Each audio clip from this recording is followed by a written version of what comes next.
Stephanie Joseph is live in the newsroom. She's taking a look at some of our top stories this morning. Steph? Hey there, guys. Good morning. We do begin with President Trump issuing new threats towards Iran as a U.S. naval blockade is now in effect for the Strait of Hormuz. Now, Trump ordered the blockade of Iranian ports after weekend peace talks fell through in Pakistan. U.S. officials say more than a dozen ships, including an aircraft carrier, are in the Middle East. The president says his administration received a call from Iranian officials and claims Tehran wants to, quote, make a deal very badly. 5 people are in custody after a police chase in the city. Officers spotting a vehicle just before 9:30 last night on Sherman Street that was suspected in a menacing case earlier in the day. The driver speeding away from police, and the chase ended near Norton Street and Seneca Avenue.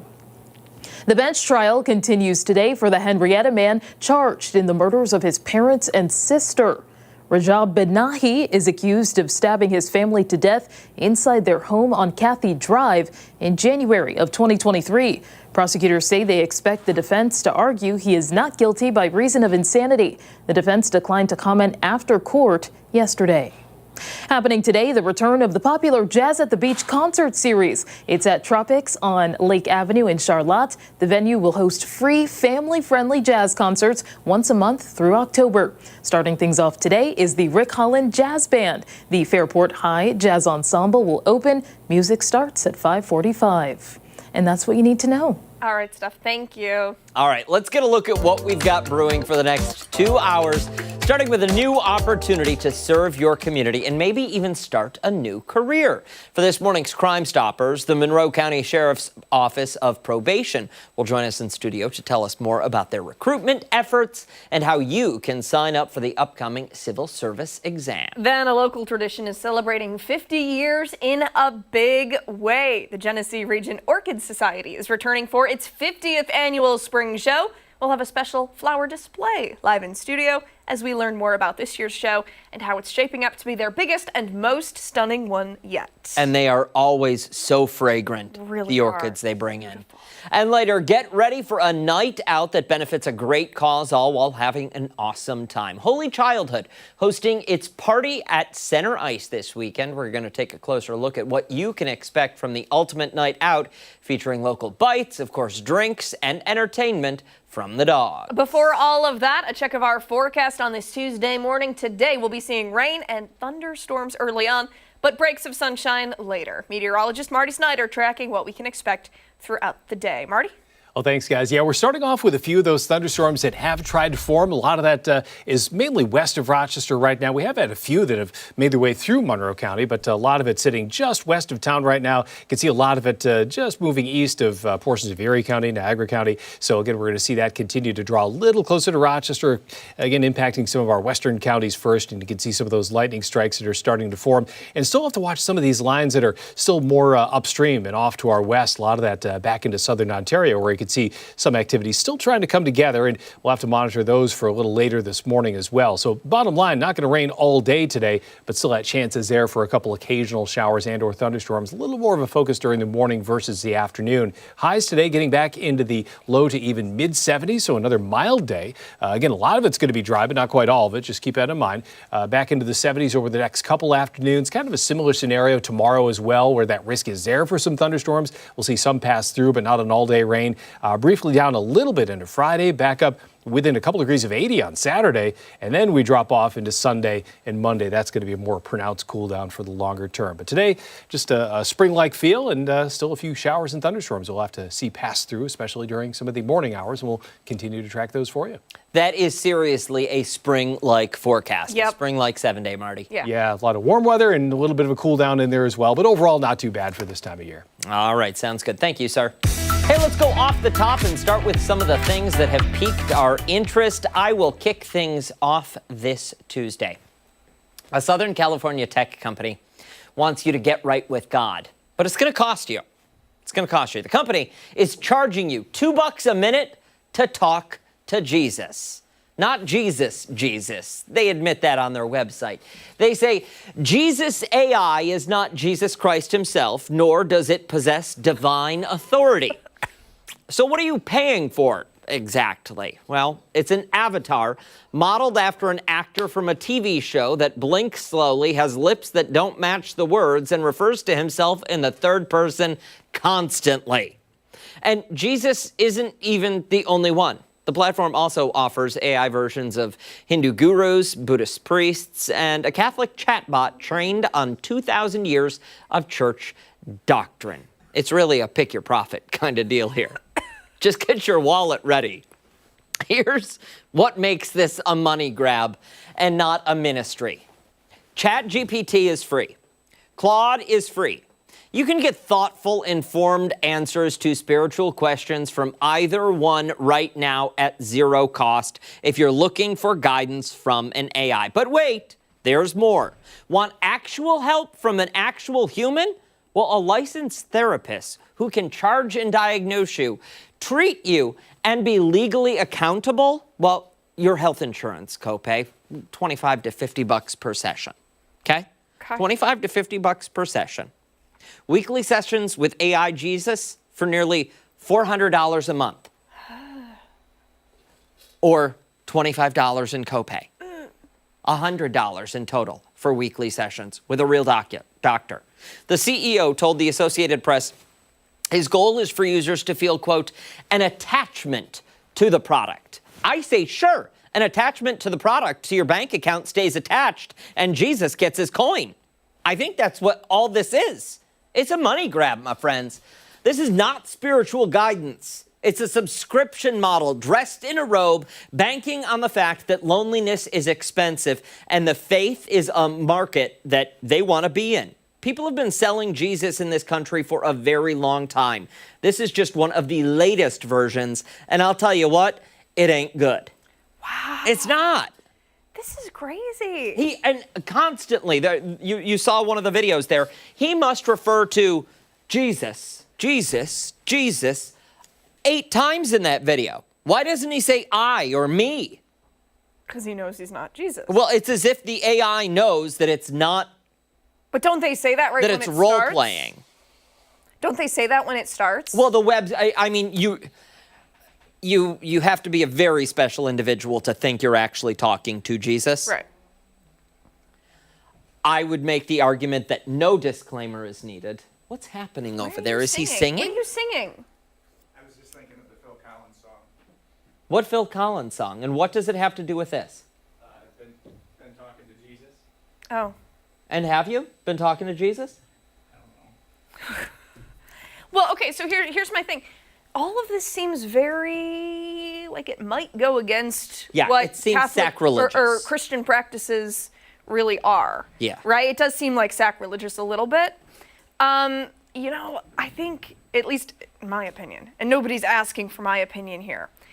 Therapist, great. You know, counselor, amazing. If you're really wanting to speak to somebody on a spiritual level, go see your priest, your pastor. Talk to your pastor, your minister, your deacon. They're not going to charge you an hourly rate. And they have to keep it a secret, right? Yes. Isn't that a whole thing? Like with confession, they're not allowed to tell anybody that, right? Yeah. Yeah. Correct. So, Correct. there you go. Can you I don't imagine? know. That's free. Yeah, like. Oh, and what do you actually think you're gaining from it? I don't know. Do you think you're gaining anything? Yeah. We couldn't use any of the comments because there's not a coherent comment Really? on the side of, oh, this is great. And there's not a comment that we can show on television on the side that this is not so great. Yeah. I mean, it certainly has people have their feelings about this, and they make them clear, but... What would you say the overall consensus was? That this is wild or that this is appropriate? Wild. Okay. Wild. Yeah. No, I don't think... I don't know how many subscriptions they have. I didn't look. Ashley said you should download it and we should chat with Jesus. Yeah. But I said, why do that when we've already called Miss Cleo on this show? Miss Cleo. Do you remember that? And then we had Of course I do. Then we had to watch that. If you missed it, I tried to call Butterball on Thanksgiving and ended up misdialing, and we got Miss Cleo. the psychic hotline. She didn't even see it coming, though. So No. neither did we. All right, we'll move along to mine. A big change coming to school lunches in the United Kingdom. Kids will soon say goodbye to daily pizza, sweet treats, and fried foods. For the most part, schools across the pond are limiting deep fried foods. It's part of an overhaul of their lunch program. This is all to combat childhood obesity and tooth decay, which they say is a pretty big problem over there. Each school is being asked to publish its school menu online. Fruit will be served most days of the week instead of any kind of sugary desserts. So instead of pizza and something that they call sausage rolls, which I'm imagining is kind of like a hot dog, menu items will include cottage pie, which is kind of like shepherd's pie, burritos, and jerk chicken with rice and peas. Probably not exactly what kids are craving, but I guess that's beside the point. It's an order from the Prime Minister, and every dish served needs to include one or more portions of vegetables or salad. So what about fries, or what they call chips, hash browns, and other typical sides that you'll find in the lunchrooms? Well, they're allowed to be served twice a week, but that is it. This won't be a quick change. It's expected to be fully in effect by 2028. They'll start by trimming the number of desserts allowed weekly, and will then move on from there. I imagine that this will be met with a little bit of pushback. When I was in high school, we had the butter brush. It was essentially a paintbrush, like a full-blown, like industrial paintbrush that the cafeteria workers dunked into a tub of melted butter, and then they brushed it over our toasted bagels. They were then wrapped in foil and passed out for about 75 cents. Hear me out. Hear me out. That's disgusting. No. It was so good. That is the grossest thing I've ever It heard. was so good. I looked forward to it every single day. It was the only thing I'd eat all day. I would get the butter brush bagel, and that was it until dinner. It was great.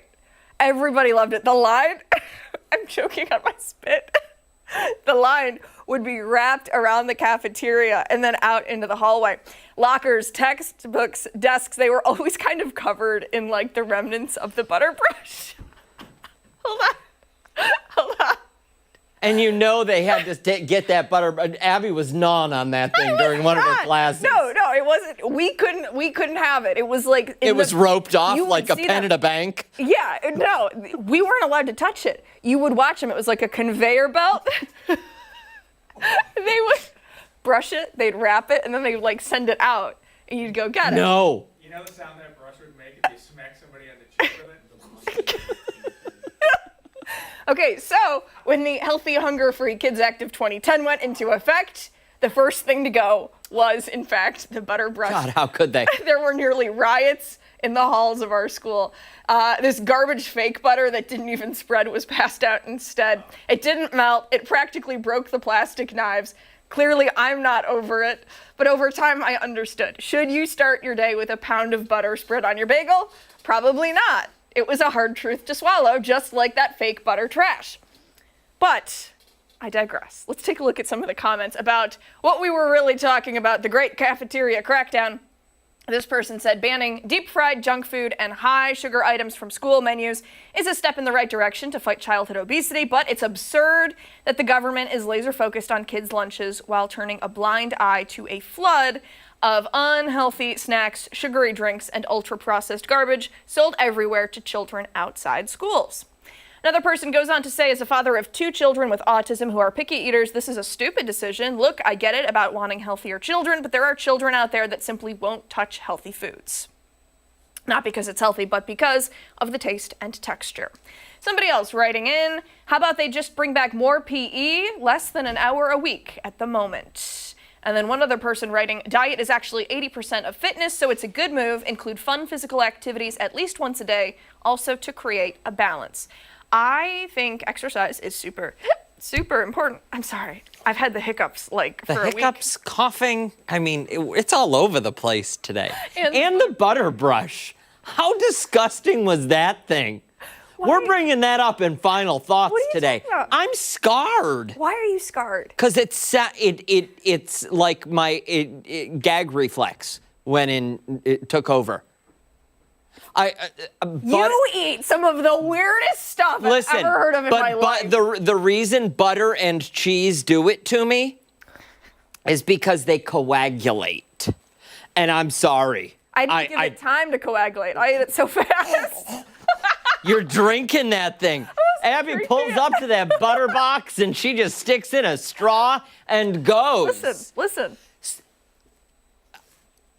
It makes me sick. Listen, It sounds. 17-year-old Abby was living her best life. Yes. Truly. Oh my gosh.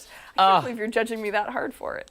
I thought that would get like a laugh, not several gagging noises and like body chills. It's called a butter brush. It was an industrial paintbrush. Essentially. Sopping in butter. Yeah. And then they wrapped it in foil. It got all nice and toasty. No. Stick around. We've got a lot more to come here on Arc Rochester. Not a lot more of this, I promise. When we come back, Chris Lopez is taking us behind the story, breaking down the latest with the private credit industry. Don't forget, you can watch us on the go wherever you are. We are streaming live. Join us on the 13 Wham YouTube channel and foxrochester.com. We'll be right back.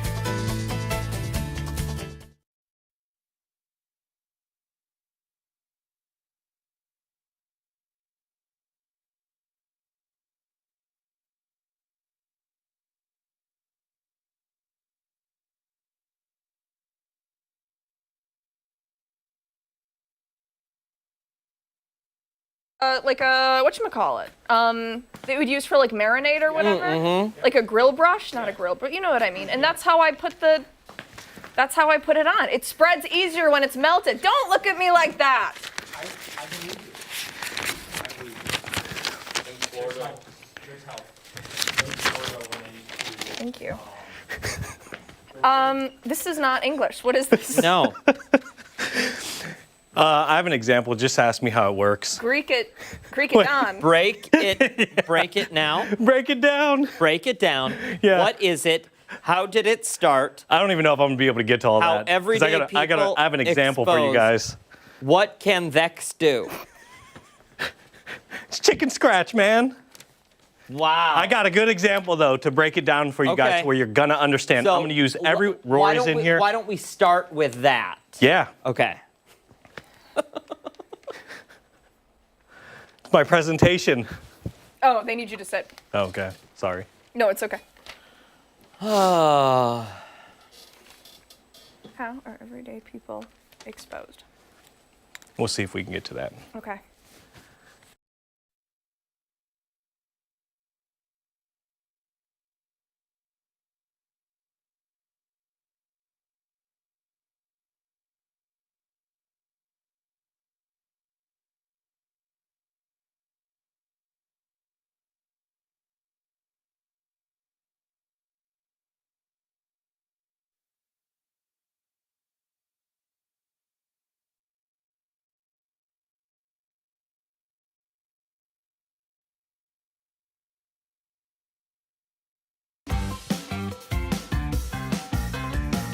$8.18 this Tuesday. Investors and economists are warning about a financial investment that could pose a heightened risk. Yeah, if you have a 401k or pension, you could be getting affected by the shadow banking system or the private credit market. Chris Lopez joins us now in studio, breaking down, first and foremost, what that actually is. Chris, take it away. In very simple terms, it's just lending by a non-bank, right? That's all it is. It's a private institution. It's not a bank.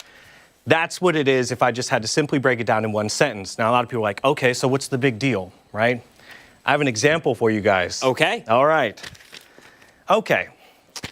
Mr. Schrack is, he has this idea and wants to, you want to create a calculator business. Okay, sure. Right? Yeah. You want this business to take off ASAP, right? Yep. Only you don't have the money, like every other business, to have this take off at all. Okay.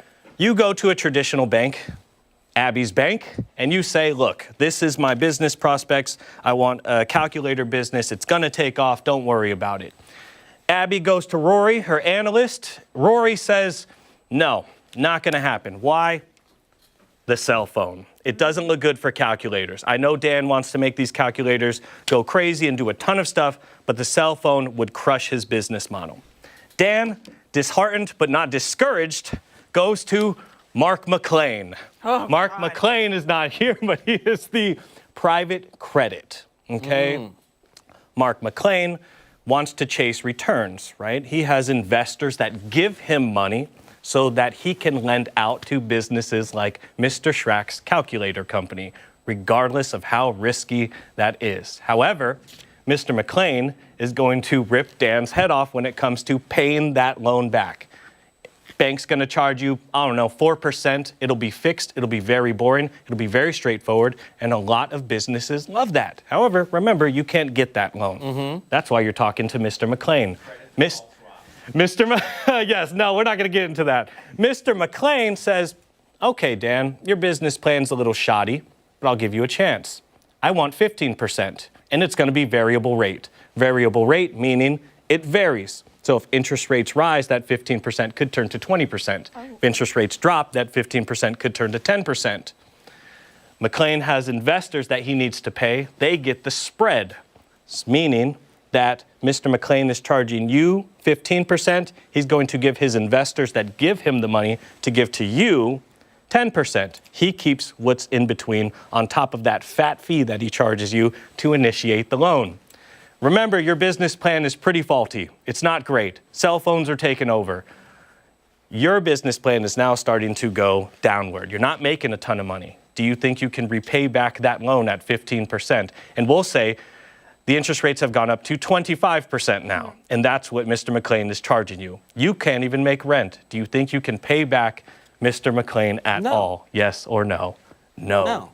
And that's where it starts to snowball into the investors. Now, I know what you're thinking. Private credit, that's probably only for rich people. And it was.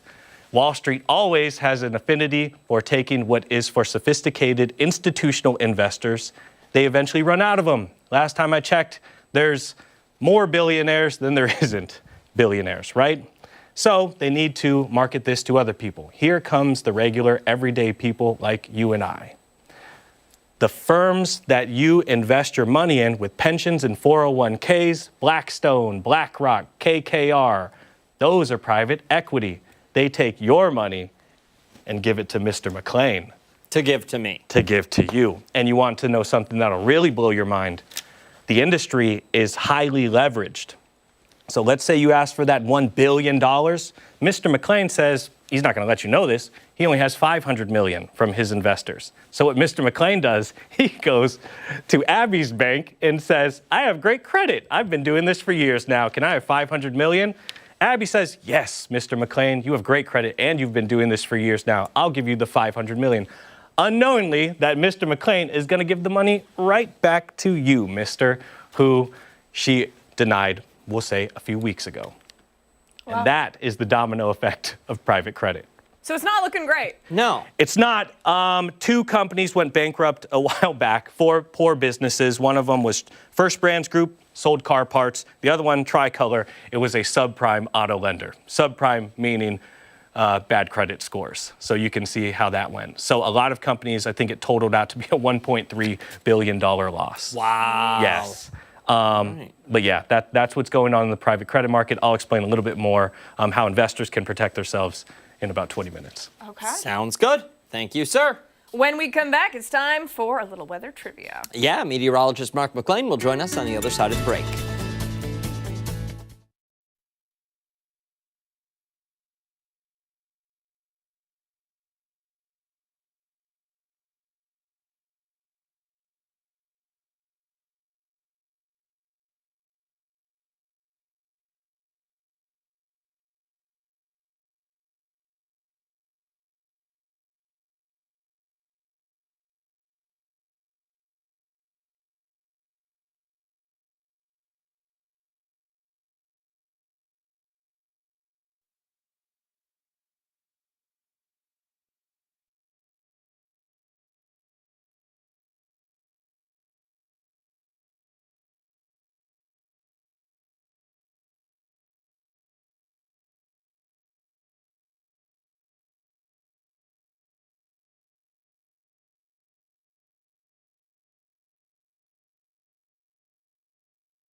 What did you do? What has he got going on? You know what? What? In the hallowed halls of Channel 13, we share similar experiences with Shut up! just a gift for you. Thank Okay. you. The butter brush. You're going to have to find some Look butter. at that. You're going to have to find slathered on. some butter for it, but, you know. That's actually nice. how I put my makeup on. I don't know if you guys know that. I just Yes. There's a lot of surface area on the top. it needs a little more coverage. Yeah, absolutely. Thank you for this. Yeah, This will yeah. come in handy. Where did you get this, actually? Matt Beck. Yeah. Nice. And Mike Kahn went on In a cahoots. hunt. Seriously? For it, too. For a butter brush. Yes. Thank you, Yeah. gentlemen. And I'm not sure that one's actually been used. So It doesn't look like we it. may be able to deploy this in the break room It's a little dusty. with a few sticks of butter. You guys, it's making. I would, if that was in my lunch line, I would have been putting it on my pizza. That's so gross. No, we weren't allowed to touch it. Oh, okay. You're going like this. Just calm down. Calm down now, Abigail. Oh no, what have I done? Okay, what do we do here? What do we usually do? Weather trivia? Okay. All right, let's talk about some weather trivia this morning. Thunderstorms in the forecast today, right? Yeah. On average, how many days each April does Rochester get thunderstorms, right? Does it feel like this time of the year we usually have storms? No. No, right? Is it 8 days, 6 days, 3 days, or just 1 day of thunderstorms in an average April? Has to be thunderstorm. So it would be in an observation at the airport. You know, the official, would hear thunder. Okay. You know, lightning and thunder, and that's the Yes. textbook definition of it. Okay. Got it. Yeah. Okay. And this is April. April. April showers bring more May showers. flowers. More showers. April showers bring more showers. showers. Yeah, not May flowers. Okay. Okay, I think I'm good. All right, we'll have the answer at 9 o'clock. Muddy paws, too, for the poor pups that are going to have to go out through this today. We're kind of squeezed in between two areas that may see a bit stronger thunderstorm activity today. One of those may be out in central and eastern New York. And another spot that could see some severe weather today is out towards Chicago. That area hatched an enhanced risk for damaging wind, lightning, hail, even some isolated tornadoes out that direction. So we're kind of sandwiched in between. We've got one line that's going to come through very shortly. So within the next hour, thundery downpour or two is going to be moving through the greater Rochester area. 52 cloud to ground strikes here in the last 15 minutes with this line. So a lot of that is cloud to water up over Lake Ontario. Those little white dots is what the radar sees here. Now back to the west from there, notice the second line. This is really starting to fill in, and I think this is probably going to be closer to 10, 11 o'clock this morning. This one could have a little more wind with it as it comes through. Back towards Kitchener, notice that line now extending to the south towards Lake Erie. That's going to continue to fill in as it moves off to the east this morning, so we'll have to watch that as it starts to move our way. We'll keep you posted on it. Of course, we're going to have another look next hour right here on ARC Rochester. And the other item, I guess, that we're watching is the potential for training thunderstorms. And what does that mean? That means that these storms follow the same path. That line that you see on the screen is the line that a lot of the rain and thunder will kind of follow. And because it's close to western New York, that means that we'll have a pretty good chance of getting some of these. Dan, would you like to add to this? Really? They're called training thunderstorms? Training thunderstorms. We see this a lot in the summertime in the Finger Lakes region because the Lake Erie lake breeze on the south side of Lake Erie funnels storms into the Finger Lakes. So a place like Canandaigua, out towards Geneva, Bristol gets a lot of this. But this is that line I was mentioning right here, 10, 11 o'clock this morning. We'll have to watch this. This is certainly going to have some heavy downpours with it, maybe some briefly gusty wind. Behind that, the afternoon looks pretty decent. We get into the 70s. It is going to be very breezy, gusts between 30 and 40 miles per hour today. And then later tonight, again, another out-of-season night, but you may get Mother Nature's alarm clock late tonight. At 5, 6 o'clock in the morning, there's a chance for another round of showers and thunder as we go through the afternoon and evening of Wednesday. Watch this. Another one starts to pass on through. So, you start adding up all this rain, and we'll have to watch this for our local creeks and streams once again by mid to late week because of that potential of localized heavier downpours. Anything around an inch we can handle, but if this goes beyond 1.5 inches to 2 inches, we'll likely start to see some of our smaller creeks and streams swelling up once again like they did last week. So again, something we'll watch for you. But finally drying out the last week, this is the reason that we have that capacity for a little extra rain. We only had 0.13 of an inch of rain in the last week, so it did start to dry out. I actually got the lawnmower out yesterday for the first time. And here, Did you use it? I did. There were spots on the south side and west side that definitely needed it. Sneezecast, this is the highest the count's been all year, so if you're suffering from seasonal symptoms, the allergies, maple trees, junipers, and poplars are popping. And that's why this count is high, but the rain does help us, at least in that spot. 59 with a south breeze at 9. A little, I guess it's a glimpse of sunshine there on the city sky, but it's not going to last for very long as we do have some thunderstorms on the way. But overall, a mild day for this time of the year. Temps in the low 70s. Later tonight, we'll drop back to the mid-50s. Those thunderstorms late tonight with that west wind at 7 to 15.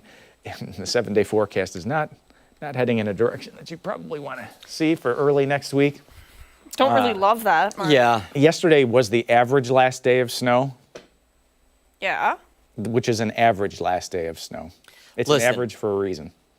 Listen, Abigail, I think we need to just settle this now and With a butter brush? no, just No? put the promise out there that if we do see snow again this season, What are we you're doing? going to pay. I'm going to pay? Yeah. At least $50 each Oh, to both of us. That's pretty you were heavy. thinking actual money? Oh. Oh. No. Oh, okay. Either way, we're getting something from you, whether it's your wallet or your dignity. I'll sign one of the roof tiles that I buy for you. Oh, thanks, buddy. Appreciate it. Thank you, McLean. Yeah. Hey, don't go anywhere. We've got a lot more to come right here on Arc Rochester. We will be right back. Oh, it's so gross.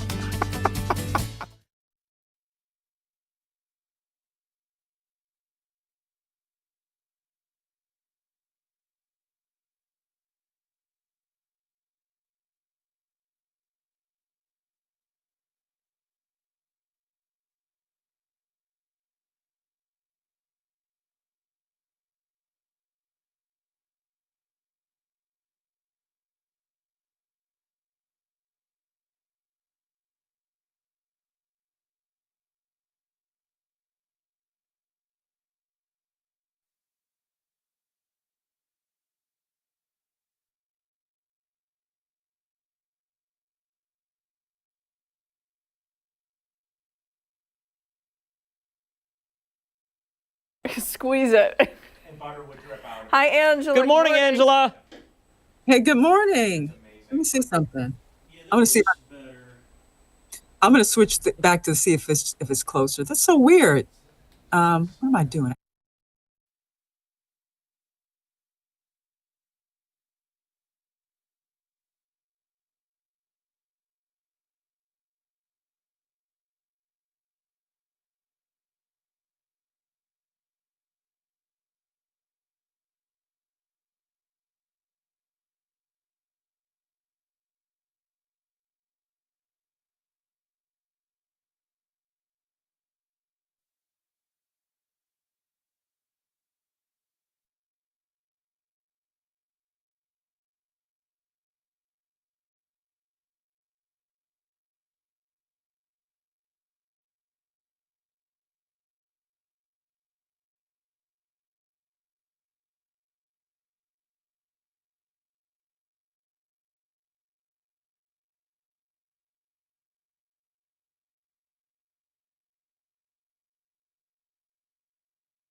Good Tuesday morning. Thanks so much for staying with us here on Arc Rochester.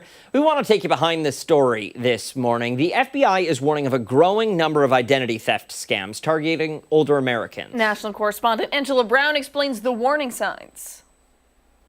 Why these scams are so dangerous is because they're not just stealing passwords, they are becoming you. And for seniors living on a fixed income, that can be devastating. Seniors are trying to live out their golden years, but instead, many are losing their savings to crooks. And AI is making it easier than ever, especially during tax time. You take advantage of the stolen information that's on the dark web. You create a fake driver's license.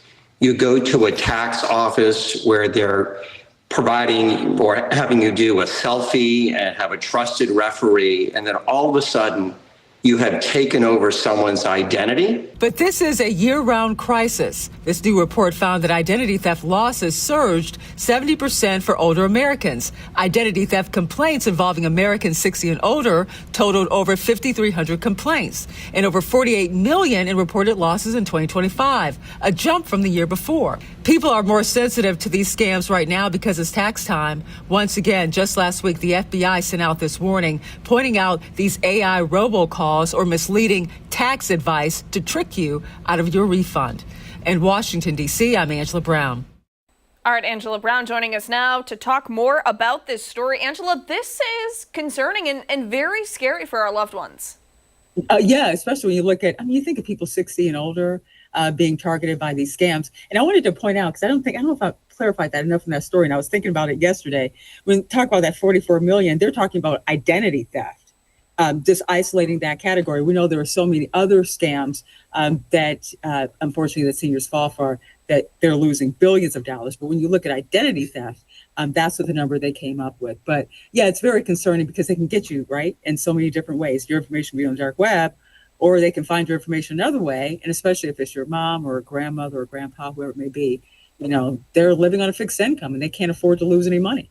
One of the other things I think is very interesting, and it's something that, listen, a decade ago I probably would have laughed at a little bit differently or thought of a little bit differently, but it's just the level of technology being used to target these certain groups.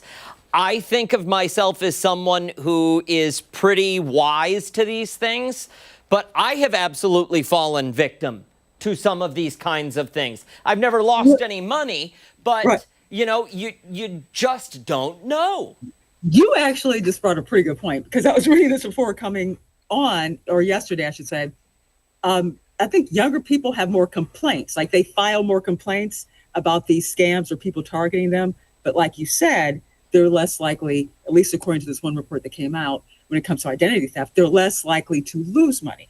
So, right, people are either falling for them or they're noticing them, or something is going on but they may not press that button, or whatever happens where they end up losing cash to these scams. But you're right, because some of them are so real.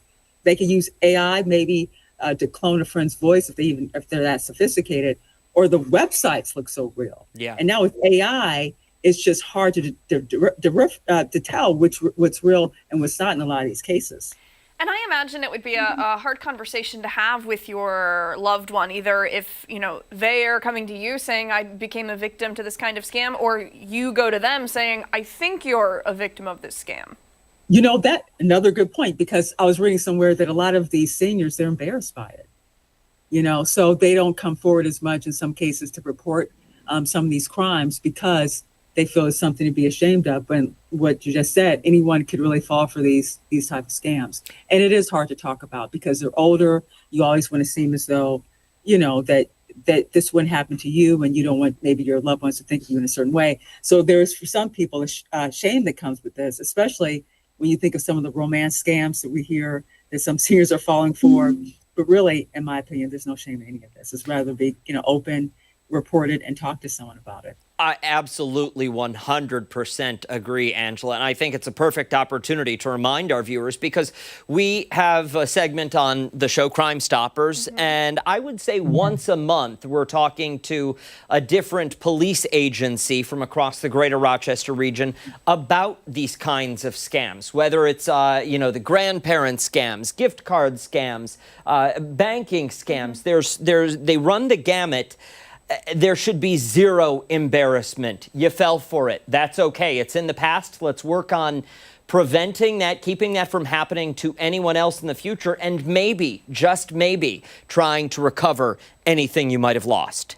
Right, because the more you report these things, the better chance it prevents it from happening to someone else. Maybe you can take this person, this con artist, out of circulation. Yeah. If you come forward, give the information, and take them out the pipeline. And those Crime Stopper segments, they do a lot of good. I used to do Crime Stoppers many moons ago, and you guys provide information. You provide numbers where people can call. You don't have to give your name or anything like that.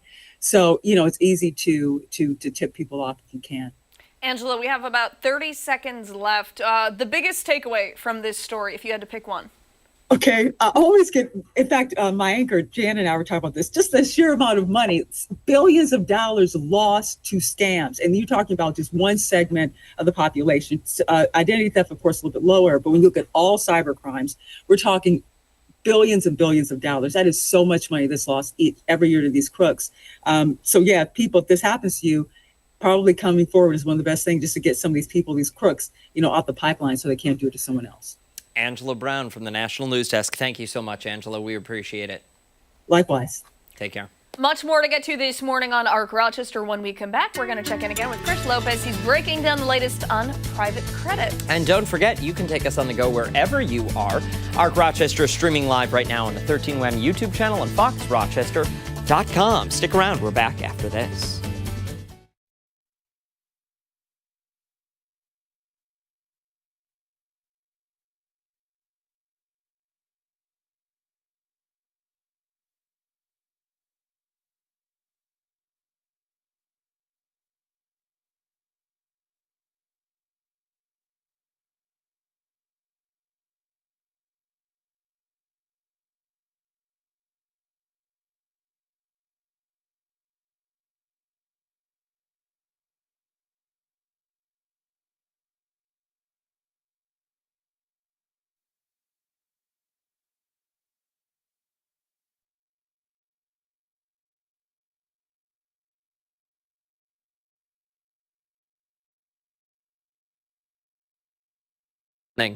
Yeah. Marty has never been there. Really? He's going to go next month. I said, Marty, it's the second biggest retail garden center in the East Coast. It's Mic wild. check, 1, 2, 3. Mic check, 1, 2, 3.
(8:44). Welcome back. We're continuing our conversation with Chris Lopez, discussing the warning from investors and economists regarding a financial investment that could pose a heightened risk. If you've got a 401k or a pension, you could be impacted by something called the shadow banking system or the private credit market.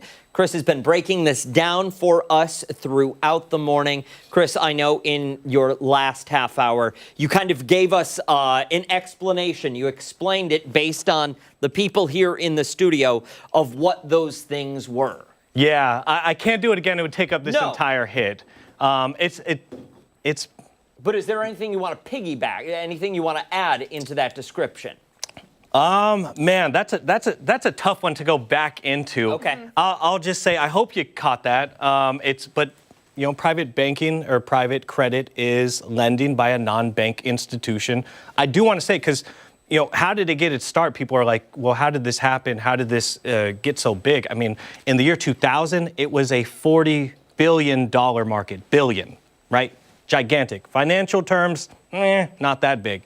It is now a $3 trillion, some say $2 trillion. Estimations could see it getting to about $5 trillion by 2029. And I want to clarify here, the reason that people could be feeling or seeing this impact in their 401k, their pension, whatever it may be, is because some of these companies that are unable to pay the money back right now could be in your portfolio. Yes, and that's the crazy thing.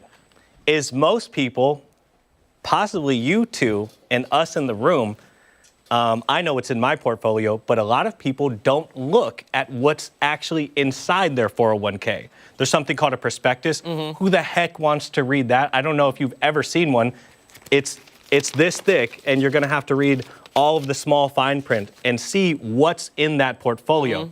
So if you're at home and you're watching this, you're like, hey, I want to take that challenge. I want to go look at my prospectus. You just log into your retirement account. I don't exactly know how to get to your prospectus, but you'll kind of figure it out. You'll click on a few links and it'll start to open up that portfolio. What are the companies you were talking about today that have been losing money that we might want to say to ourselves, hey, is this on my list? Yeah, they're big ones too. Apollo, Blackstone, KKR, BlackRock.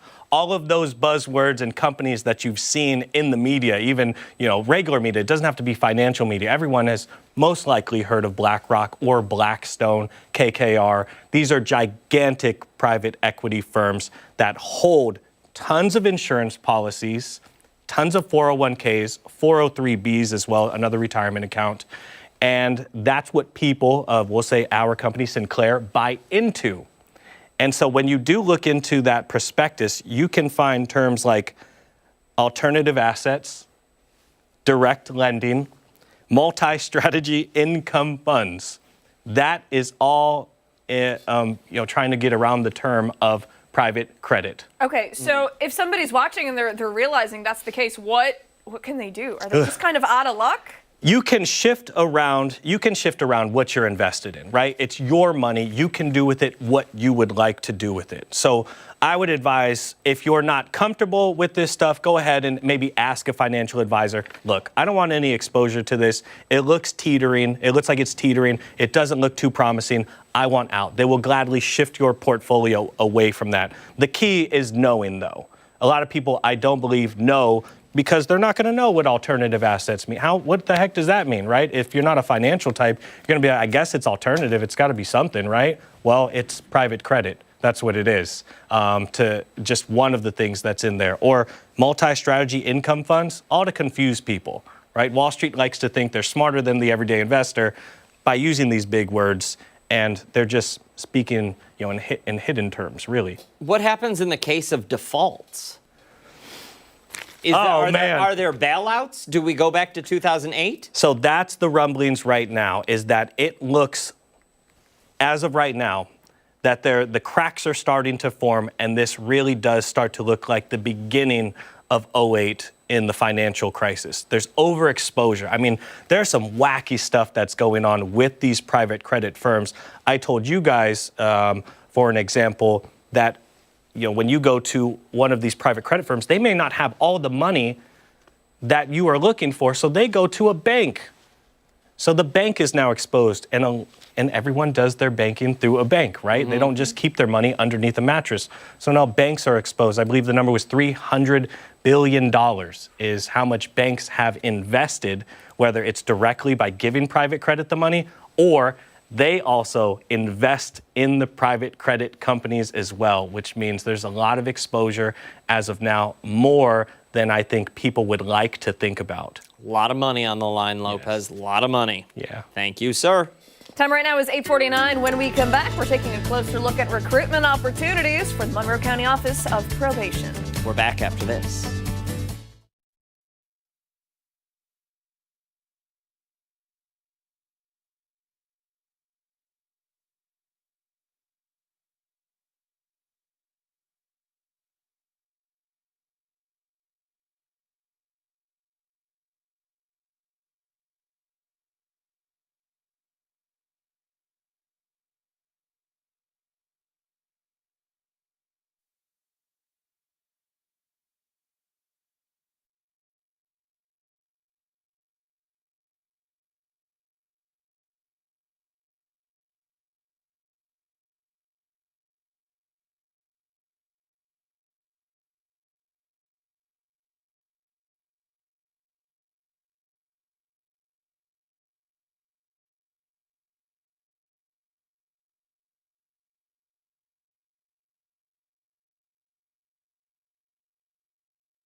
8:52 this Tuesday. The Monroe County Sheriff's Office is in recruitment mode now, looking for the next generation of probation officers to join its force. For this week's Crime Stoppers, we're talking about the Office of Probation and the Civil Service Exam. Supervisor Sean Wolfram and Senior Probation Officer John Savaglia join us now to talk about it. Good morning to the both of you. Morning. Morning. Thanks for having us. Let's get right into it. I want to talk about why somebody would be interested in joining this specific division. What do you think? Sure. Well, if you like working with people on a daily basis, you want to make a change or help people make a difference in their lives, but also, maybe you're interested in law enforcement.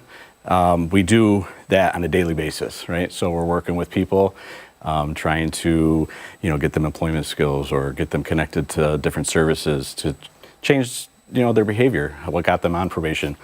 But also, we're working in the community daily, helping get guns off the streets, helping,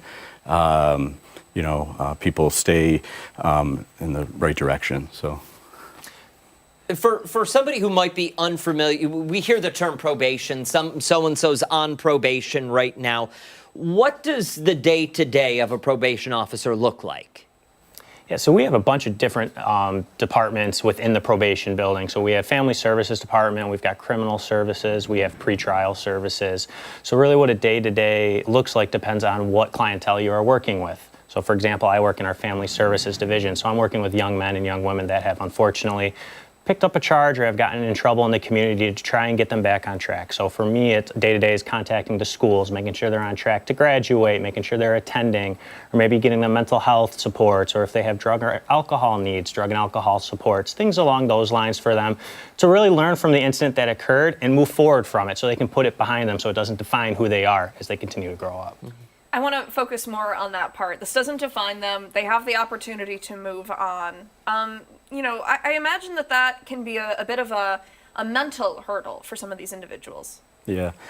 Everyone that I've ever worked with, I always tell them, we're going to use probation as a positive, right? Still going to hold you accountable, still going to keep the victim in mind if there's a victim involved, that sort of thing. But we're going to utilize all the resources we have to make a change, right? We're going to move forward.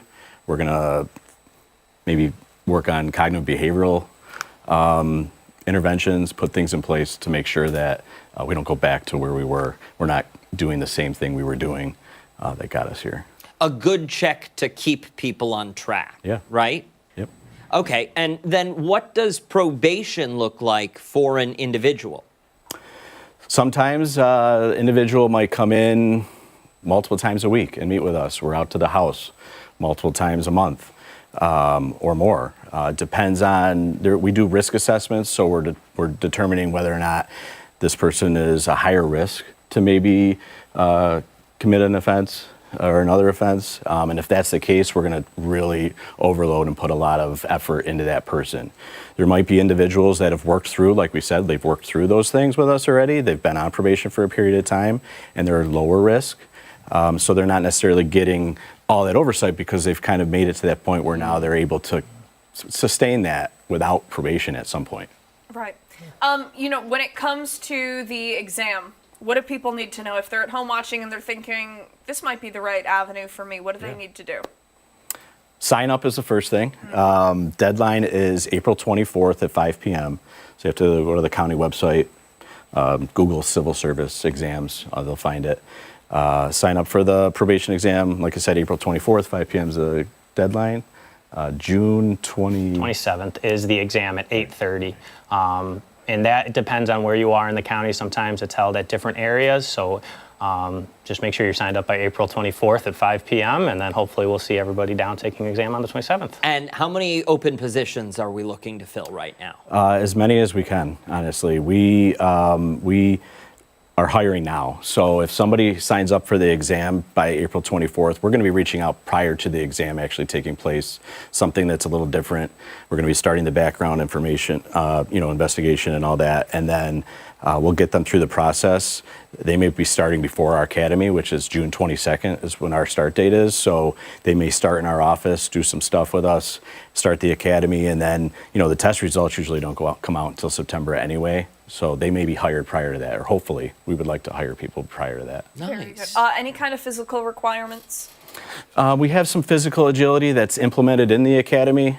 You know, they'll do some running, they'll do some exercises, lifting, pushing, different things like that. Just typical things that you probably would be required to do, be agile in this job. We're not just behind a desk, we're out in the community all the time. So we're really trying to make sure that people are fit and able to do that. So, Perfect. yeah. And one more time, what's the website we can send folks So to? monroecounty.gov, and then you could search civil service, follow your path through that website, civil service exams. Perfect. Yep. And we'll post all of that information and much more on our website, foxrochester.com, after the show this morning. Much more to get to here on our Rochester. Stick around. We're back on the other side of the break.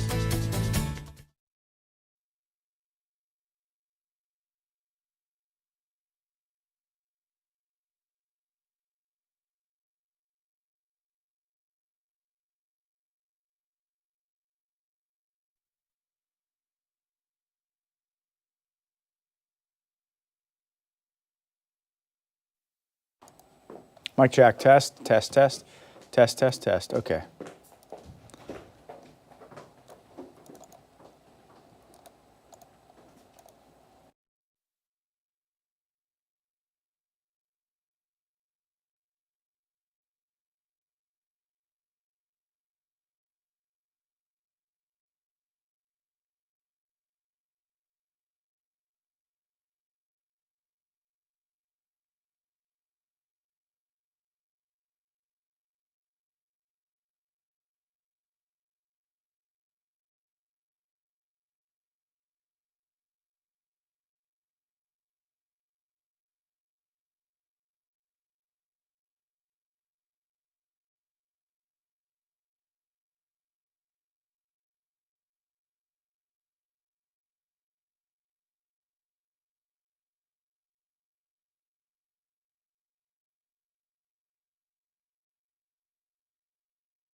Hey folks, quick weather update. Just wanted to pass along a severe thunderstorm warning in Monroe County. This is in effect until 9:30 this morning in a storm cell in central southern parts of the county. And here's a closer look near Wheatland right now. It's going to be passing over Henrietta out towards Farmington by about 9:30, Marion, Newark there by 9:45. Now you can see the general movement of this basically off to the east and northeast at about 50 miles per hour. Some localized downpours, cloud to ground lightning, and certainly some locally gusty wind is going to be a possibility with this storm. It seems to be weakening a bit as it's moving off to the east, but we're going to have another look coming up on Arc Rochester in just minutes. Stay with us.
from that fancy place that does all that healthy food, and you could order me McDonald's. There you go. And I'm like, okay, guess you put a lot of thought into this. And then $50, just like that. Goes away. It does. Yep. Okay. Talking about having kids. Yeah. Yes. Well, yeah. We do have to talk about We do the have to weather, talk about though, the weather, yeah. Because you just said it's going to be busy Yeah. over there. Yeah. There's several chances for thunderstorms in the forecast this morning, one of which is moving through here shortly, and another one will be coming through likely in the next hour and a half, 2 hours. But that's the theme for this morning, so that's why weather trivia, we'll finish that up here quickly, the theme for that as well, thunderstorms during the month of April in Rochester. So the question for today was, how many days on average do we get thunderstorms in the month of April? 6 or 8. 6 or 8? Let's see what everybody thinks. Laura has C. Lima Pumpkin Festival has C. Debbie has C. Rod B. Sandra A. Babs has C. Look at all the B's here. Cassandra, Jim, Louie, Kyla, Debbie, Janet has B.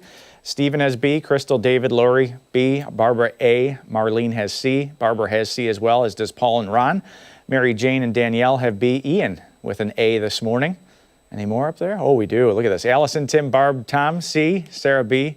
Love the show. Thank you, Kay. Okay, thank you. Kay's got A. Diane B. Barb, Diane's mom, C. Lisa and her dad, C. Have we ever had Mary this Pat, many C. responses? Kevin This is Jack, C. we're Cheryl, on page David. 11. I know. Judy, David's wife, B. David, A. And even Richard, C. Love the weather trivia. Yes. What do you say? Okay. I'm going to have to go with B. B, 6 days? Yeah. Okay, so this is a month that typically starts out pretty chilly. Every storm needs two things. Every storm needs heat and moisture. Okay, so usually it's by the end of the month that we start dealing with thunderstorms, but the answer is actually C. Wow. Actually just 3 days. Now, in a month with 30 days, that's still 10% of the days that are getting thunderstorms on average. So it's pretty crazy. It is, and it ramps up. Obviously, in May, that number goes up. Late June is actually the peak for Rochester, and that thunderstorm frequency will increase as it is this morning. Let's talk about it. This is a severe thunderstorm warning that's in effect for Monroe County, also portions of western Wayne County, northern parts of Ontario County until 9:30. Now, the cell that we're actually watching is right here. There's a little bit of cloud-to-ground lightning here. I just heard it. I know. Yep. Just Is that heard what it. that was? That's what that was. Yep. Not quite over the studio yet here in Henrietta, but will be imminently here. But there it is, center your screen. I want to show you this. We've got a little extra time on ARC Rochester, so we can give you a little bit more of the behind-the-scenes quote. And you're looking at the vertical height of the clouds in the atmosphere. Think of this like batteries. Usually the bigger the battery, the bigger the size of the battery, the more power in the battery. 30,000 feet is a threshold where you start to get strong storms. This one is just a little bit underneath that cloud top of around 27,000 feet. So, it's still something worth tracking, but, these are some of the tools when we have a little more time we can actually show you. You see the track here, and this is going to take, those numbers are so small I can't even read them from this distance, but Farmington 928 it looks like, Walworth 932, maybe Newark is at 949? 942. Okay, yep. And so does 947. Just a rough estimate of, when this could be tracking through your neighborhood, that one cell there. This is the next item that we'll be tracking. If you miss out on this one, as many of us will, this next line seems to be forming in pretty well back to the west. Now, it's not going to take very long for that to track into western New York. Likely this will move through between 10 a.m. and noon this morning, and this one could have some locally gusty winds, some straight line winds as it moves through. It's got a little momentum with it coming in from the west. There are lots of cloud to ground strikes with that as well as it starts to trek our direction. Now, the rest of the week, we're just stuck near this stalled boundary, and it's going to give us multiple opportunities for downpours in western New York. This is going to come at us in 3 waves. Here's the first one. Again, this morning, and that's out of the picture by this afternoon, so I guess that's the good part of the forecast. Late tonight and into Wednesday morning, there's the next round coming on in. This could wake you up tomorrow morning. Could be some thunder with that one as well. And then we'll see the last round come through, and this will be heading towards Wednesday night, Thursday morning, that screen's starting to fill back in. But storm threats here, some damaging wind, some heavy rain, some lightning, some hail. You hearing that out It there? it sounds like canned hams falling on tinfoil. Yeah. Right now in here in the studio. That's the metal roof that we have, right? Storm threats, seem to be a little higher out towards southern Michigan, areas closer to Chicago today. But if you miss out on the thunderstorms, you're not going to miss out on the rain. This is going to be an everybody deal. Between these next 3 rounds of rain, could easily be some amounts in excess of an inch. If we get closer to 2 inches, we'll have to monitor that for a little bit of flooding. Had to get our Muddy Paw dog on today. Bert's ready to play. So cute. He's like, Love the flowers too. I know, some tulips there in the background. Bert's ready to dig them up, I think. It's towel time today. Could be some towel time Wednesday and Thursday too. We may have to adjust that a little bit, but there's no rain-free days of the next 5 days. I don't know if our microphones can pick up the rainfall that's falling. That is wild. And then you look at this scene right here. Look at that. It's not even Okay, raining on the keep webcam. talking quickly. Yeah, 64. Dan's going to get some video of this rain. Southwest at 11. The dew point's in the mid-50s right now. And the hour-by-hour forecast for us is going to have a high temperature in the low 70s today against a normal high of 56. The 7-day forecast, as we move forward, does stay mild. But again, that chance for rain is hard to shake. Early next week, there are some signs of some substantially colder air making a return to western New York. Okay, we could talk about that at another time. Yes. But this is wild. Yeah, it's coming down. It's a rainfall rate, probably 1.5 inches an hour. It's not going to rain for an hour, thankfully, but it's coming down at that rate. So this is the kind of thing, if you cross one of these storms, you get a little poor drainage, flooding on the roadways, a little ponding on the roadways. Those fresh potholes from the winter like to hold a little bit of water out there. So just be mindful of that.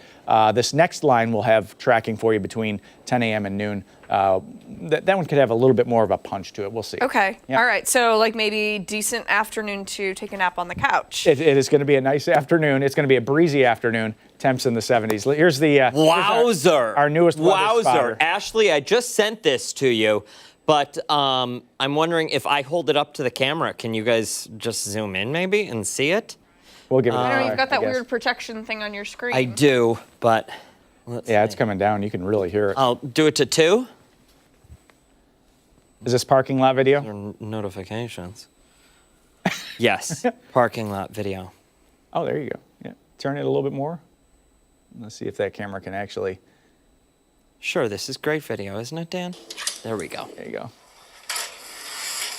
Yeah. And you saw the wham cam. It's not even raining in Rochester, but there it is. Fresh round of rain for the garden. Just downpouring. Yeah, I hope I don't get any. Free car wash, right? Free car wash, but that's the kind of rain rate, obviously get run off. What was that notification that popped what up? was that picture at the bottom of the screen? Oh, boy. The picture at the bottom? Just kidding. Oh. Just kidding. Trying to be funny over here. That's Trying funny. to be funny. It's coming down, though. Yeah, it is. And you can already hear that the rain intensity has decreased. Yeah. Yep. Yeah, just in 5 minutes. 5-minute Crazy. downpour. Get on out of here. Yep. All right. Yep. You too. Get on out of here, please. Yep. Much more to get to here on Arc Rochester. When we come back, we're taking a second to smell the flowers as we look ahead to the upcoming Orchid Show. And don't forget, you can take us on the go wherever you are. Arc Rochester is streaming live right now on the 13WAM YouTube channel and foxrochester.com. Stick around. We're back after this.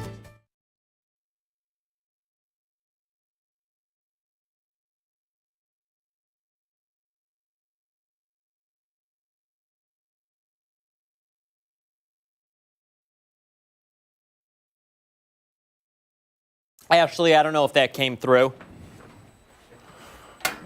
Hi, good morning. Good morning. How are you? I'm doing great. Okay. It's great to see you. We won't For be using being it again, here. will we? No. Good. Okay. Just Doesn't matter. beautiful. How's it going today? It's going great. Wow, so lovely. All right, we're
9:13 this morning, spring has sprung in the Flower City. And if you want an excuse to celebrate and enjoy some of those beautiful blooms, well, look no further than the Genesee Region Orchid Society's Orchid Show. It is the 50th year for the event, and it's all happening at the Rochester Museum and Science Center this weekend. Here with more on the event and the beautiful display is the Society's co-chair, Bill Relnick. Good morning to you. Thanks for being here. Good morning. This is an event that we look forward to. I'm sure you do as well. Definitely. Tell us about it. Aside from the fact that there will be many, many beautiful flowers that people can enjoy, what else can they expect?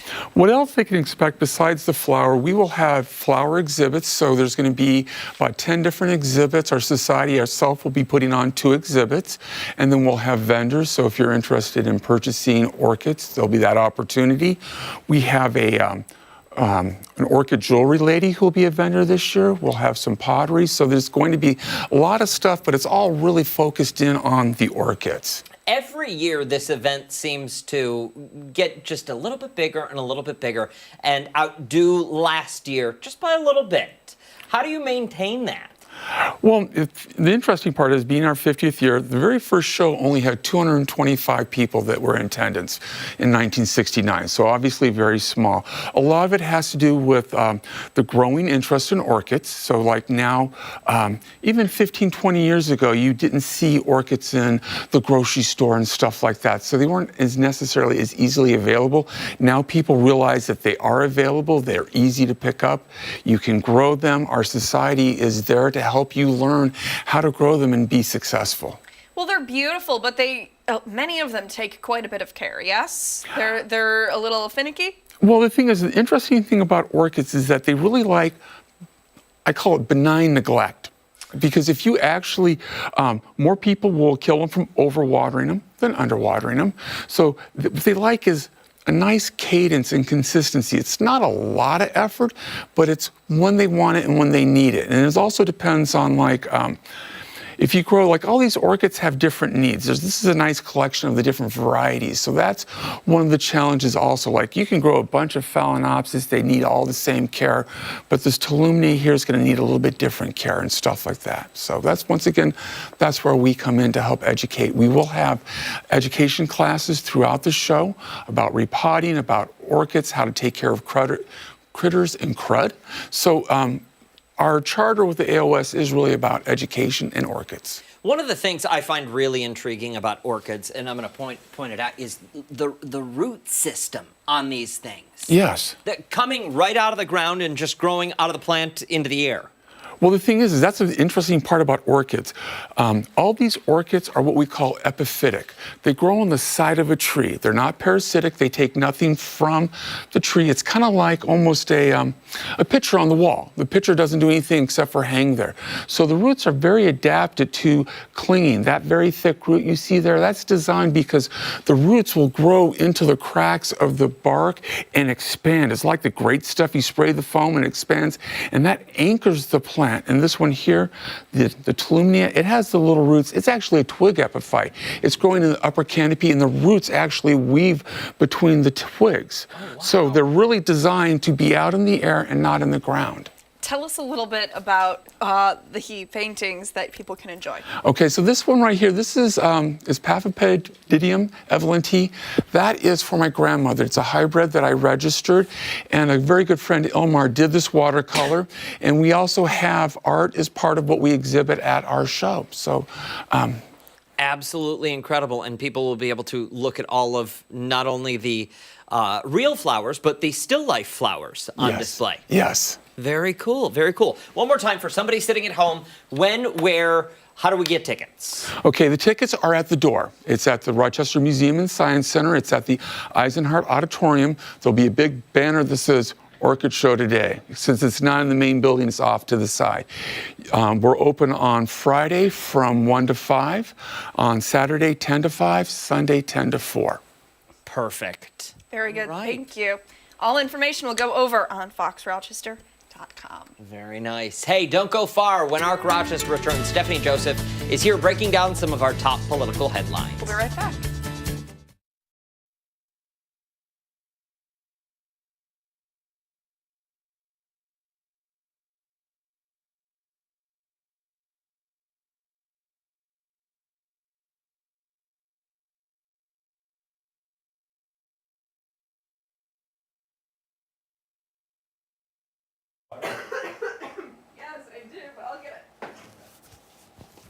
Okay, now I feel bad for Oh, you. should I should be talking. Is that the whole segment?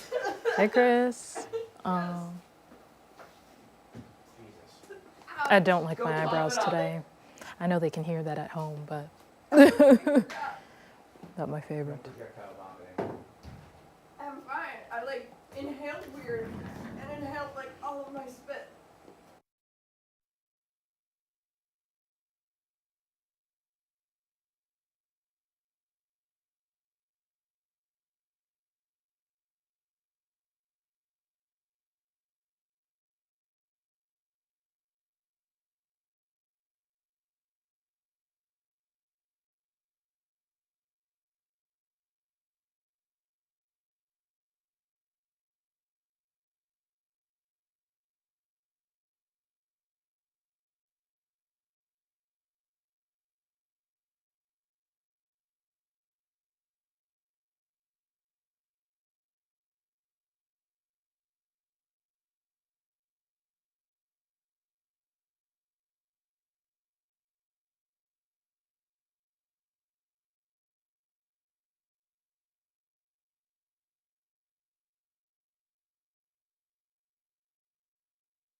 It's time for a political pulse check here on ARC Rochester. Trump administration officials are reportedly considering another round of in-person peace talks. However, Iranian state media says there has been no decision made on that.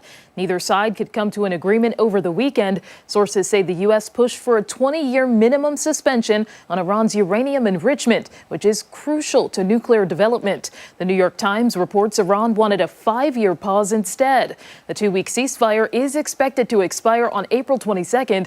A U.S. blockade on Iranian ports is also still in place. This week, some members of Congress are expected to force separate votes in the House and Senate on a war powers resolution to rein in the war.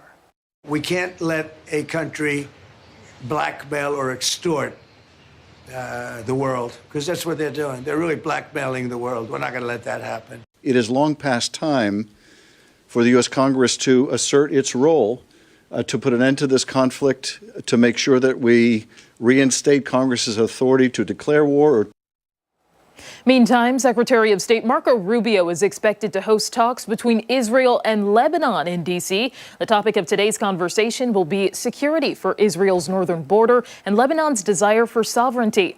It will be the first diplomatic talks between both sides since 1993. This is happening as fighting drags on between Israel and Hezbollah in southern Lebanon.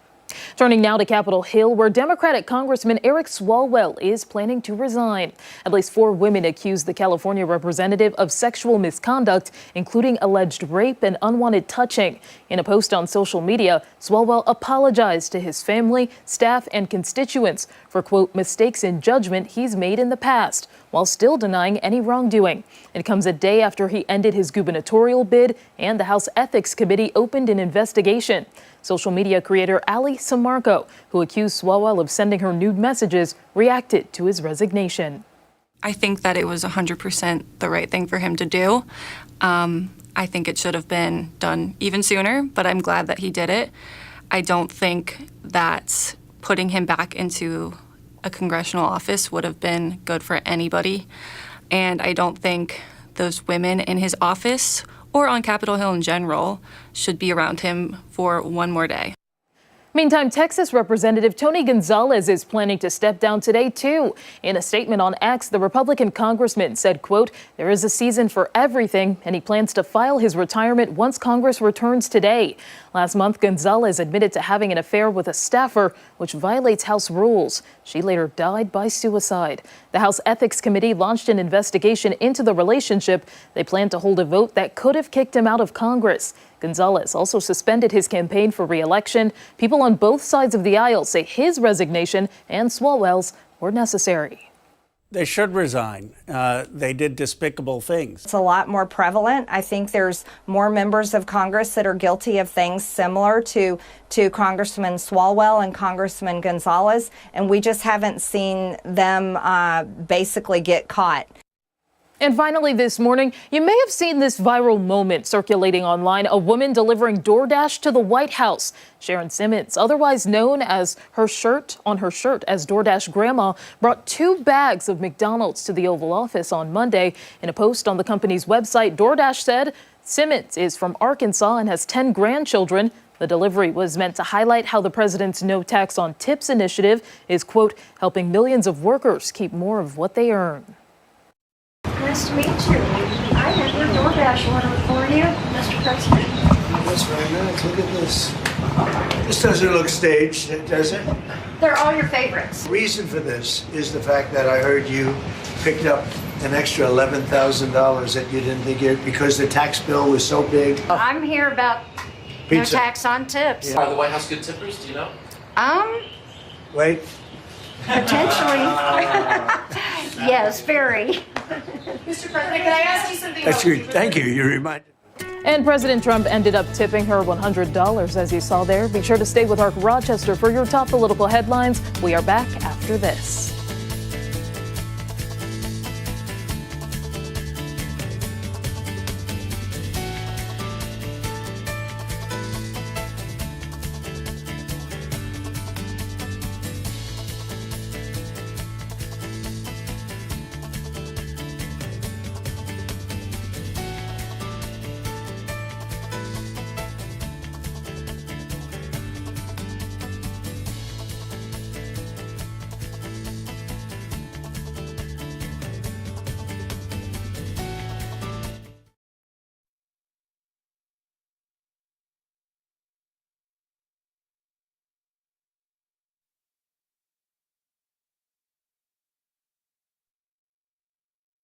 Love making stuff up and, having a little bit of fun. I'm doing this segment alone, I guess. That's fine. I got this. We're going.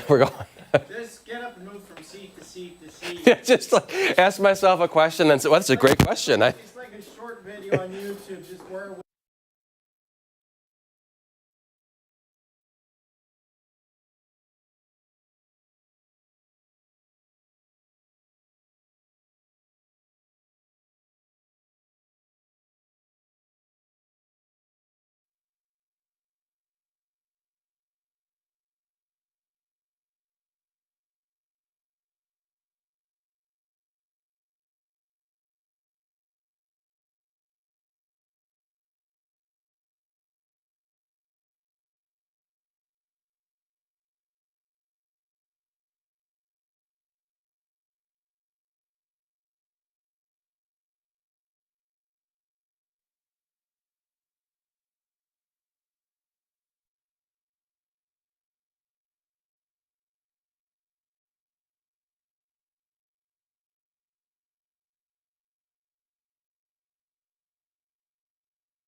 .928 this Tuesday morning. Thanks so much for sticking with us here on ARC. For this morning's reporter recap, we wanted to take a closer look as the town of Greece is planning for what's next following claims of millions of dollars in wasteful spending. 13 Web's Christian Garzone spoke with town supervisor Jeff McCann on how the town got here and what it plans to do going forward. Greece Town Supervisor Jeff McCann says his first 100 days in office has been dedicated to transparency. Really feel like things are heading in a good direction. Part of that is peeling back the layers of the 2025 town budget of $68 million. He says there were a number of items that were not budgeted that used taxpayer funds. One of the big costs that weren't budgeted for was the spending on legal fees. As you know, we have 5 federal lawsuits against us, a couple state. He also says there were positions people were working in that were not budgeted, and there was also free health care for certain employees. It's something they are going to try and right-size going forward. And there's more. There was $3 million for a storage facility for the Parks Department. Also, there's a solar farm that the town owns, that there was $3 million spent on that. McCann says there was also unused sick leaves paid out to employees. In all, he said about $5 million was taken out of the town's fund balance, like a rainy day sum, to accommodate these extra costs. It's going to really put us in a real pickle as we head into next year. McCann does promise this. I'm committed to not raising taxes. That's something I'm sure everybody on the town board is interested in. McCann says using the fund balance going forward is unsustainable. Going line by line this summer and cutting some of this extra spending is a start, like those payouts for sick time and free health insurance. Gone. That will automatically save some $650,000. If we can sort of manage the growth in the spending over a couple of years, it'll put everybody in a much better spot. And Christian Garzone joins us now for more on this story. Christian, thank you. Wondering if there was a response from former town supervisor Bill Rylick. Yeah, we were kind of texting back and forth on the phone yesterday, going over some of this stuff. Bill Rylick basically said, look, I did not overspend by $5 million, and my budget for 2025 was approved, and it was audited by the state. There was no problems, and Rylick said he left $13 million for the 2026 budget. So those were his claims on McCann's claims. And I might be sitting down with Bill Rylick to go over some of this stuff with him, because I offered to sit with him. So we might be able to, okay, thank you, to sit down with him on this and get his perspective, because some of the math isn't quite mathing. Right. No. So it's just been kind of tough to get this to add up. And I was going over it with Ed, our boss, just to make sure I wasn't missing anything. And I think we'll get something out of that. And there's a lot here. I mean, $5 million from the rainy day fund is a lot to dip into. And a lot of it was this one-shot spending that McCann was saying. We've got a solar farm apparently there. We've got a pavilion, providing free health coverage. There was a couple positions in there that weren't budgeted that were being paid. Mm-hmm. So there's a lot to go through here. Yeah. Go ahead. Yeah. If I leave office, and forgive me, as a civilian, I don't know how this works. I leave office. Yeah. I am now former town supervisor. Is there not in some books, some log books, clearly marked that this is the fund balance, this is how much money we have left over at the end of my term? And if so, how is there any question of what money there was? Well, that's some of the questions people are asking online, and some of the questions I had yesterday. And I think we're going to have to peel back this a little bit to see where those books are and where these records are. McCann has done a great job breaking some of this down. But when it comes to getting Rylick on board, again, the numbers just aren't adding up together between McCann's claims and what Rylick is saying. It's just not shucking and jiving too well. And you heard in there McCann saying, look, for next go around, I'm committed to not raising taxes here. He's got some other ideas about what can be done, like some property that's owned with the economic development band of their administration, selling some of that off to plug some of those budget holes, those gap holes to fill in. But I think McCann is committed to transparency and tightening those fiscal belts, because he is saying last administration seems like a bit of a free-for-all with, he said, a lot of one-shot spending. Not so much stuff that was in the budget, but things that they were taking care of as they kind of went along. Interesting. What else are people saying online besides? A lot. Yeah, A lot. I imagine. Yeah, you know, I live in Greece, and I know a number. Can I say Grecians? Are we Grecians in Greece? I believe Okay, we Grecians, but my fellow Grecians are kind of weighing in, asking a ton of questions about this, that, or the other. And there's so much that you kind of have to do a good job of threading that needle and figuring out what's just a question about something from years past and what applies to this situation in particular. So there's a lot of comments to go through. Do we have some? Does he actually have some dialed up and ready? No. Yeah. I want to ask, though, because I believe in the story you mentioned they were paying out sick leave. Yeah, sick leave. And that was money that was not accounted for. And they're going to stop doing that. How are they going to stop doing that? Is there not? They just voted to stop doing it. So that. Oh, they vote. There was a vote. There was for this. they're just not going to do it next go around. They just put an end to that, as far as I understand. Okay. So that was being done. I don't know if that was kind of like one of those wink, wink, nudge, nudge. Here's your sick time as you leave. I don't really know how that was being done or how many, but it was hundreds of thousands of dollars. And then it was the. Well, because I'm thinking, if I'm still employed there, I didn't get to cash in sick leave. Right. Yeah, exactly. So it was for some, I guess, and not for everybody. I don't really know how many people that was for. Because this just came out on Friday, a lot of these claims. We got it on the newscast Friday, and then we sat with McCann yesterday morning. I was in between a couple shoots. So I think a follow-up is due for this, especially with Rylick's input with some of these questions, because there's, you get something like this, and it does leave more questions than answers about where the money went and what exactly happened. It's a lot of he said right now. Yeah. So what's next? What can we expect? I would love to sit with Bill Rylick and talk about, did you overspend by $5 million? You said you didn't, but let's break down some of these numbers. Where'd they go? And I'm sure he's got some, bullets in his holster ready to go. It's saying, hey, this is, or not bullets in, you know what I'm saying? Yeah. In the chamber, they're ready to go to fire back and say, look, I can back this up, and here's what I have to say. And I would love to do that because it's pretty damning stuff when you look at it. Yeah. I mean, $5 million for a town is, I think the budget was $68 million last time around. It's a good chunk of change. It's a good chunk of change, that's taxpayer money. Yeah. So, yeah, to be continued on this story. Well, we look forward to that. No, thanks. Nice haircut, by the way. Thank you. A nice outfit, Abby. You look great. Wow. We should have Christian on more often. Yeah, I got the same old jacket on here. What am I doing? You look great. No, stop. Your bald head's looking wonderful. Yeah. Thank you. Much more to get to this morning on Arc Rochester. When we come back, we're looking ahead to the biggest party in the 585 happening this weekend. And don't forget, you can take us on the go wherever you are. Arc Rochester is streaming live right now on the 13WAM YouTube channel and foxrochester.com. We're back after this.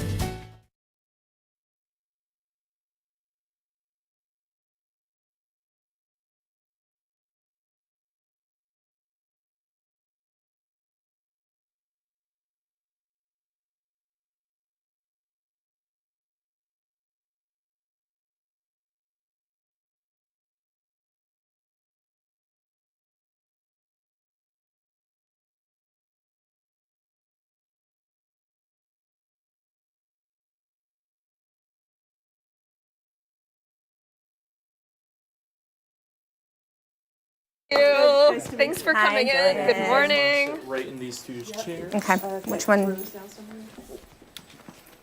Sit here. Okay. Throw this over here. Is it okay there? Yes, that's All right. perfect. And then this will be clipped onto your pants. Yep. Jillian. Yep. Oh, just try it. See what happens.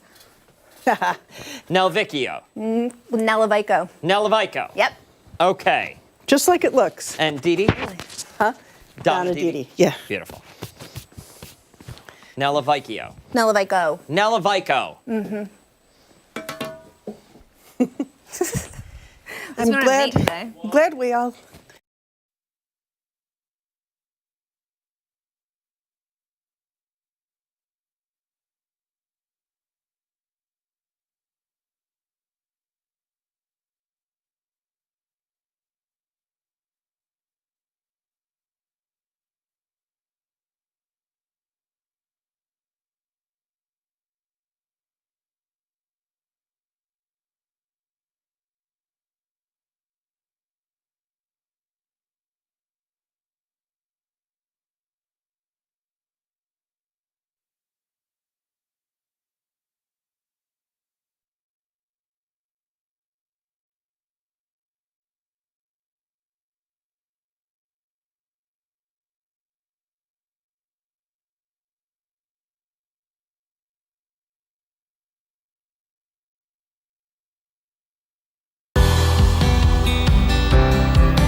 Welcome back. A night of food, fun, and giving back is just around the corner. This weekend, Holy Childhood is getting ready for its biggest fundraiser of the year, the party at Center Ice. Yeah, it's all about supporting their mission of inclusion and expanding opportunities for children and adults with intellectual and developmental disabilities, all while enjoying local bites, good drinks, live entertainment, and much more. For more on the upcoming party, we're joined now by President and CEO of Holy Childhood, Donna Didi, and Marketing Manager, Jillian Nalevico. Thank you so much for coming. Did I do it? You did. You're good. You're good. Okay. You got it. Very close. The next time, I promise, Hey, I'll it's get it okay. on the first shot. Thank you both so much for coming in. We really appreciate it. Thanks for having us. Absolutely. This sounds like an exciting event. So first and foremost, out of the gate, what can people expect? Okay, so what you can expect when you're coming to Party at Center Ice, whether it's your first time or you've been a billion times, we have sips from a lot of vendors who are local to the area, either Rochester or the surrounding areas, serving up beers, wines, ciders, spirits, and then we also have non-alcoholic, so mocktails as well, which is awesome. And then bites, as you said, so for the foodies out there, people can come and enjoy some different, local delicacies, really. And throughout the evening, Rochester's premier fundraising band, the Dogs, are going to be playing to keep the party going all night long. It's going to be a blast. The Dogs are incredible. Yes, Yeah. we love having them on the show. They're great. Tell us a little bit about how this will help Holy Childhood. So for those who don't know, we're an organization that serves children and adults with intellectual and developmental disabilities. But we really like to say we're serving people of all abilities, and that's what we celebrate. The best part about Party at Center Ice is that it draws people from throughout the community who may not be familiar with the mission, who may not have someone attending our programs, and it exposes them to what we do every day, and therefore brings about broader community support. And that's what it's all about, celebrating what we do. I would imagine for many of your clients specifically at this event, this is one of the highlights of the year for them, right? Well, sure. They participate. Families participate in all the activities. And it's, as I say, it's broadening the exposure and just showing everybody what happens every day and who these incredible people are.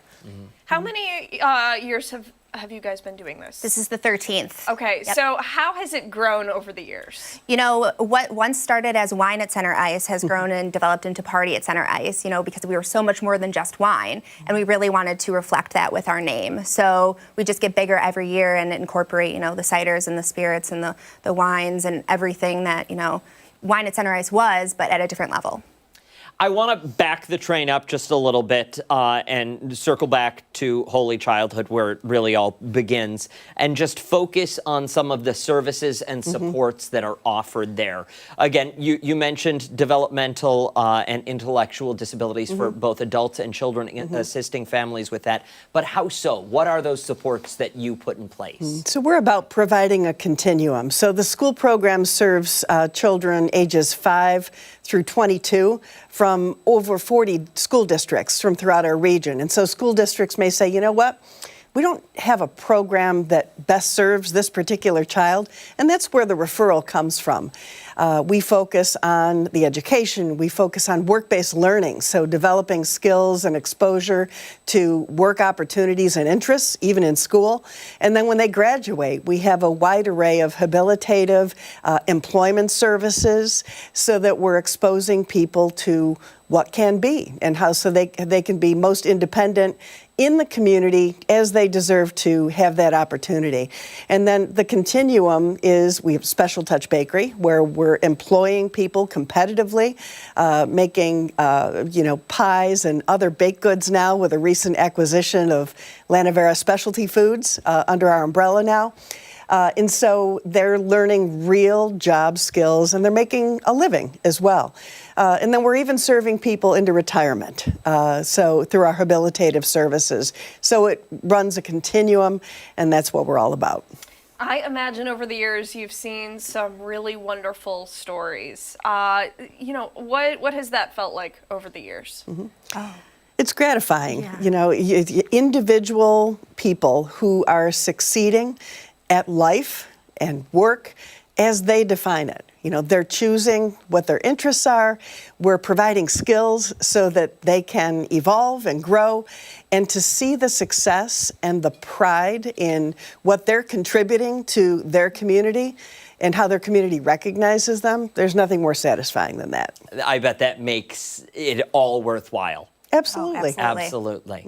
All right, one more time for someone who wants to attend. When, where, how do we get tickets? Absolutely. So tickets, holychildhood.org/events. The Party at Sunrise link is right at the top of that. It is Friday night, the 13th.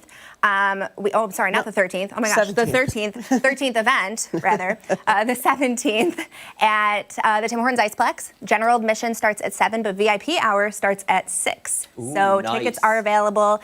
General admission tickets are $35. We have VIP for $70, and a party pack. We have a party pack of 10 tickets for $300. So get that if you can. Excellent. Thank you both so much for your Thank time. you. Thanks for your time. Appreciate it. All info goes over on Fox Rochester at 13wham.com. When Arc Rochester returns, we're taking a look at some of the stories that have people talking this Tuesday. We'll be right back.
All right, it's time to talk trends, and we're starting with Coachella getting some negative attention, and it has nothing to do with the music. Numerous attendees have posted online claiming they have fallen seriously ill after eating at one of the festival's food vendors. Ooh.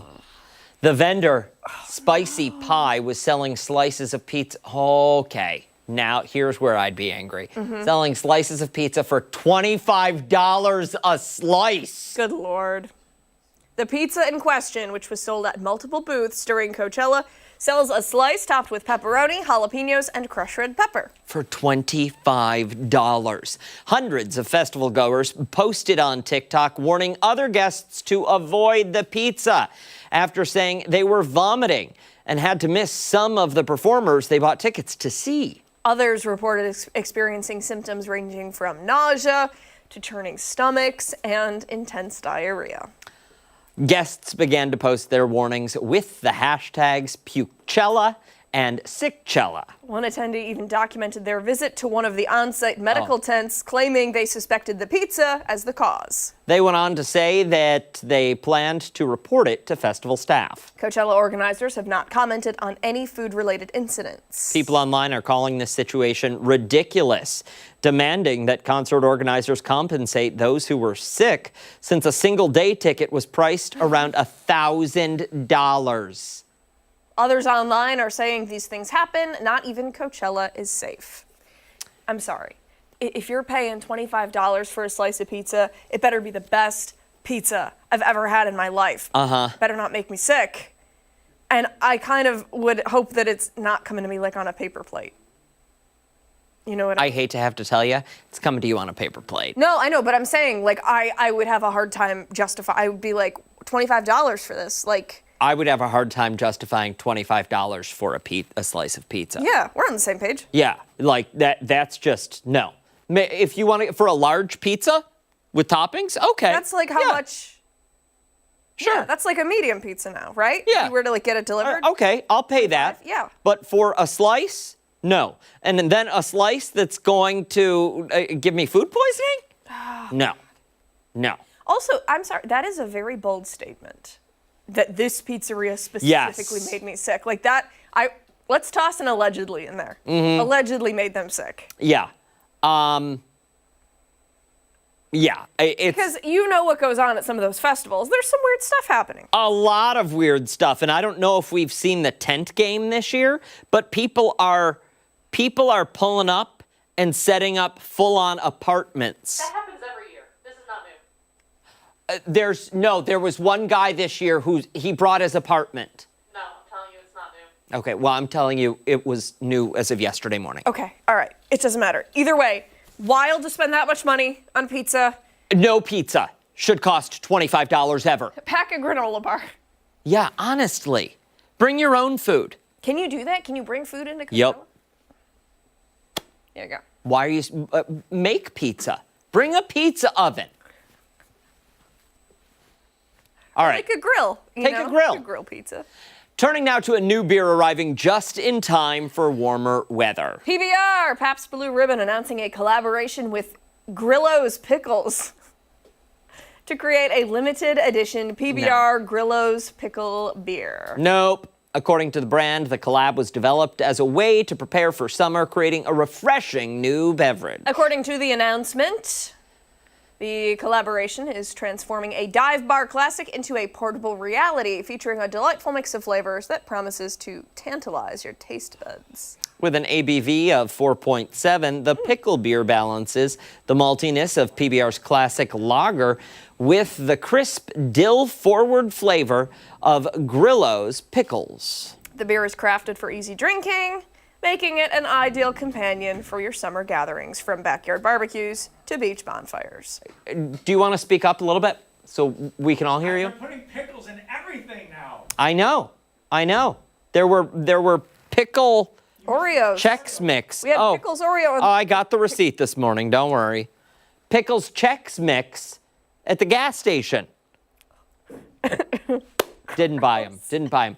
According to PBR, the collab was in the works for quite some time, and they are, quote, pumped to see it come to life. The limited edition brew will hit retailers nationwide starting May 4th. May the 4th be with you. Fans can find them at Walmart. However, supplies are limited, so be sure to grab a 6-pack before it's gone. Some fans online are saying they're appalled, but they can't wait to try it. Others say they've gotten exclusive sips, and they say the taste is interesting and worth a try. No, it's not. Just put a pickle in a beer if you really want it that bad. Or put pickle juice in the beer. There you go. Yeah, no. Why are we, if it ain't broke, don't fix it. And why are we reinventing what was wrong with PBR? A lot. Nothing was wrong with PBR. It was fine the way it was. Okay. If we're talking like the pyramids of beer here. We are talking the pyramids of beer. And PBR lands right where it should. On the bottom. So let's make it worse by adding pickle juice? No, I agree with you.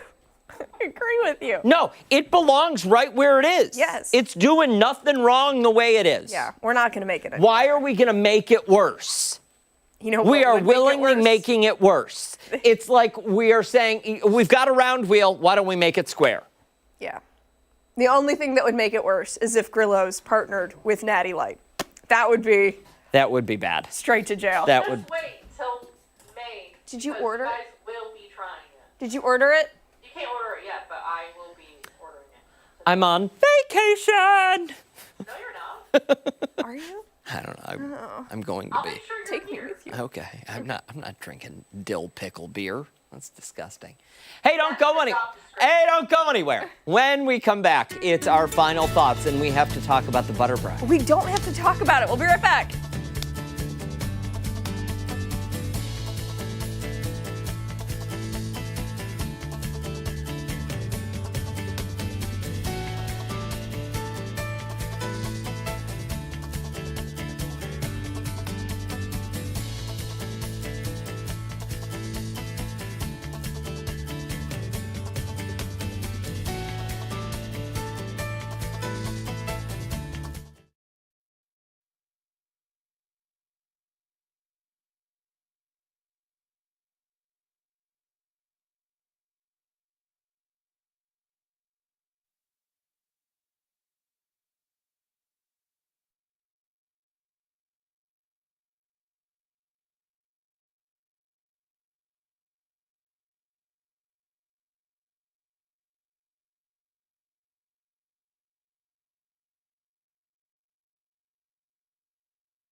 The pork, baby, tip the fork, don't tip the fork.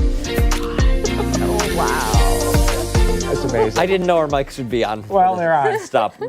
Top of that. You should paint it closed. Go ahead. God, don't put that near my mouth. So gross. The butter brush. You're missing out, man. Thing was good. They made probably so much money.